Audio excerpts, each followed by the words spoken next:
తప్పు చేసి దబాయిస్తే అది నిజమవుతుందని చంద్రబాబు నాయుడు అనుకుంటే అది ఆయన భ్రమే. జనాన్ని మాయ చేసినట్టు శ్రీవారిని మోసం చేయాలంటే కుదరదన్న విషయం చంద్రబాబు నాయుడు తెలుసుకోవాలి. నిన్న జగన్ గారు తన తిరుమల పర్యటన మీద స్పష్టంగా ప్రెస్ మీట్ పెట్టడం జరిగింది. అయినా దాన్ని ఒప్పుకోకుండా చంద్రబాబు నాయుడు తప్పుల మీద తప్పులు చేస్తూ మళ్లీ మాట్లాడతాడు. జగన్మోహన్ రెడ్డి గారు తిరుమల రావడానికి భయపడుతున్నాడు, డిక్లరేషన్ ఇవ్వబడుతుంది కాబట్టి ఎస్కేప్ అవుతున్నాడు అని చెప్పి సూటిగా చంద్రబాబు నాయుడు గారికి చెప్తున్నా.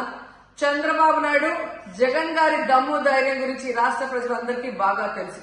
నిన్న కూడా ఆయన భయపడేవాడైతే అంత స్పష్టంగా ప్రెస్ మీట్ పెట్టి ఏ విధంగా తన మతం మానవత్వం, తను ఏ విధంగా బైబిల్ చదువుతారు, బయటకు వచ్చినప్పుడు హిందువుల మనోభిప్రాయాల్ని గౌరవించి గుళ్లకు వచ్చి పూజలు చేస్తారు, అలాగే మసీదులకు వెళ్లి ఎలా పూజలు చేస్తారు, అలాగే సిక్కుల్ని గౌరవించి ఎలా వాళ్ల పూజలు చేస్తారో చెప్పడం జరిగింది. ఈ రోజు మీకు క్లియర్ గా తెలుసుకోవాల్సిన విషయం, మీకు దేవుడంటే భయం భక్తి లేదు కాబట్టి ఏంటనేది మీకు అర్థం కాదు. కానీ ఒక భక్తుడికి దేవుడి దగ్గరికి వెళ్ళాలి అన్నప్పుడు ప్రశాంతమైన వాతావరణంలో వెళ్ళాలనుకుంటాడు, ప్రశాంతంగా భగవంతుడిని పూజించాలని అనుకుంటాడు.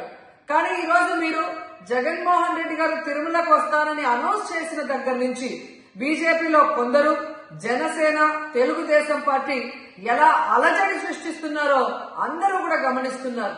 ఏ విధంగా అలిపిరి దగ్గర మేము అటాక్ చేస్తాం, అడ్డుకుంటామని చెప్పటం, అలాగే వైఎస్ఆర్ కాంగ్రెస్ పార్టీ నాయకులందరికీ, కార్యకర్తలందరికీ నోటీసులు ఇచ్చి జగన్మోహన్ రెడ్డి గారి పర్యటనకి పర్మిషన్ లేదు కాబట్టి ఎవరొచ్చినా అరెస్ట్ చేస్తామన్నట్టుగా భయభ్రాంతులకు మీరు ఎలా గురి చేశారు.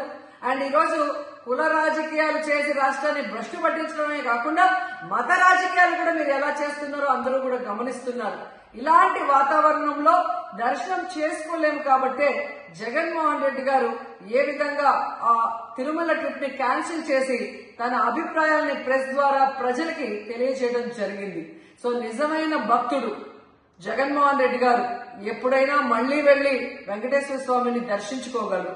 5 సంవత్సరాలు తన తండ్రి మరి ముఖ్యమంత్రిగా వెంకటేశ్వర స్వామికి పట్టు వస్త్రాలు ఇచ్చారు.